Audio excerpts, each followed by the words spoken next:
ശരി ജിൻഡോ, നിങ്ങൾ D G പിക്ക്, youth Congress D G പിക്ക് പരാതി കൊടുക്കുന്നു, യൂത്ത് ലീഗും ഡി ജി പിക്ക് പരാതി കൊടുക്കുന്നു.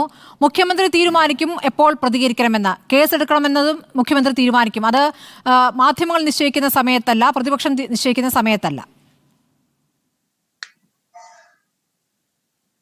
അല്ല സ്മൃതി, അത് മുഖ്യമന്ത്രി തീരുമാനിക്കും. പക്ഷേ മുഖ്യമന്ത്രി എത്ര വൈകി തീരുമാനിക്കും എന്നുള്ളതാണ് കേരളത്തിലെ പൊതുസമൂഹം കാത്തിരിക്കുന്നത്. കാരണം ഇന്നലെ ഹിന്ദു പത്രത്തിൽ മിനിഞ്ഞാന്ന് വാർത്ത വന്നിട്ട് ഇന്നലെയാണ് ഇവരൊരു വിശദീകരണ കുറിപ്പ് ചോദിക്കുന്നത്. അതായത് ഏകദേശം 10-36 മണിക്കൂറുകൾക്ക് ശേഷം മുഖ്യമന്ത്രിയുടെ പ്രസ് സെക്രട്ടറി വിശദീകരണ കുറിപ്പ് ചോദിക്കുന്നു.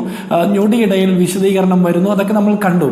ആ 36 മണിക്കൂറിനിടയിൽ BJPക്ക് വേണ്ടത്ര മെറ്റീരിയൽസ്, ഇനി വരുന്ന കാലം മുഴുവൻ ഉപയോഗിക്കാനുള്ള മെറ്റീരിയൽസ് വടക്കേന്ത്യൻ സംസ്ഥാനങ്ങളിൽ വിതരണം ചെയ്യാൻ ഇവർക്ക് സാധിച്ചു. അതായത് നമ്മൾ മനസ്സിലാക്കുന്നത് സൈബർ സഖാക്കന്മാരെയും പാർട്ടിയുടെ ന്യായീകരണ തൊഴിലാളികളെയും ഒക്കെ ദയാവധത്തിന് വിട്ടുകൊടുത്തുകൊണ്ട് കേരളത്തിന്റെ മുഖ്യമന്ത്രി 10-36 മണിക്കൂർ മൗനത്തിലായിരുന്നത് വടക്കുള്ള BJPക്കാരെ തൃപ്തിപ്പെടുത്താനുള്ള മെറ്റീരിയൽ ഹിന്ദു പത്രത്തിൽ കൊടുത്തു, തെക്കുള്ള സൈബർ കമ്മികളെ തൃപ്തിപ്പെടുത്താനുള്ള മെറ്റീരിയൽ അതിനുശേഷം വിശദീകരണ കുറിപ്പ് ആവശ്യപ്പെട്ടുകൊണ്ടും കൊടുത്തു. അപ്പൊ ആ കാര്യം തീർന്നു. വിശദീകരണ കുറിപ്പ് വന്നപ്പോൾ അടുത്ത പ്രശ്നം CPM-നെ ബാധിക്കുന്നു, മുഖ്യമന്ത്രിയെ ബാധിക്കുന്നു. അത് ഹിന്ദു പത്രത്തിന്റെ വിശദീകരണ കുറിപ്പിൽ പറയുന്നു, ഇങ്ങനെ ഒരു PR ഏജൻസി ഉണ്ട്, അവരുടെ പ്രതിനിധികൾ എഴുതി തയ്യാറാക്കി തന്ന കുറിപ്പ് മുഖ്യമന്ത്രിയുടെ പേരിൽ ഞങ്ങൾ പ്രസിദ്ധീകരിച്ചു എന്ന് പറയുന്നു. അപ്പോൾ വീണ്ടും മുഖ്യമന്ത്രി മറ്റൊരു 30-35 മണിക്കൂർ മൗനത്തിലേക്ക് പോവുകയാണ്.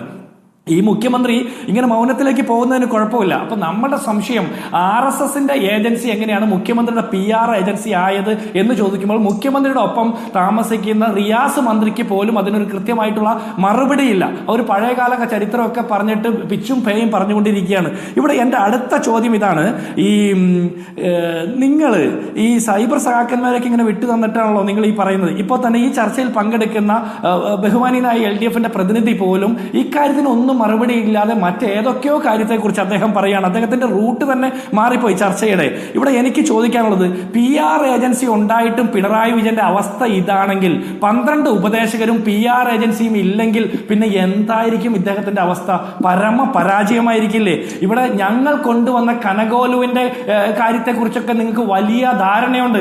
കനകോലുവിനെ നിങ്ങൾ വിമർശിക്കുന്നു. കോൺഗ്രസ്സുകാരനായിട്ടുള്ള കനകോലുവിനെ ഞങ്ങളുടെ പ്രചരണ പരിപാടികളുടെ നേതൃത്വം ഏൽപ്പിച്ചത് ഞങ്ങൾ വെളിച്ചത്ത് കൊണ്ടുവന്നാണ്. അല്ലാതെ നിങ്ങളുടെ PR ഏജൻസിയെ പോലെ RSSന്റെ ശാഖയിൽ ഒളിച്ചിരിക്കുന്ന ആളുകളെ വെളിച്ചത്ത് കൊണ്ടുവരാൻ പറ്റാത്ത അത്ര ആർജവമില്ലാത്ത പ്രവൃത്തി കോൺഗ്രസ് ചെയ്തിട്ടില്ല.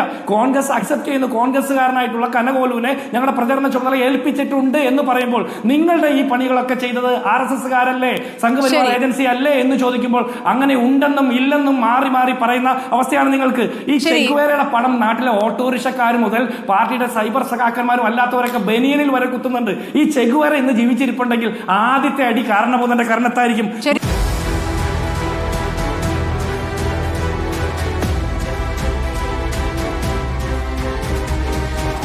ഡിബേറ്റ് വിത്ത് സ്മൃതി പരുത്തിക്കാട്.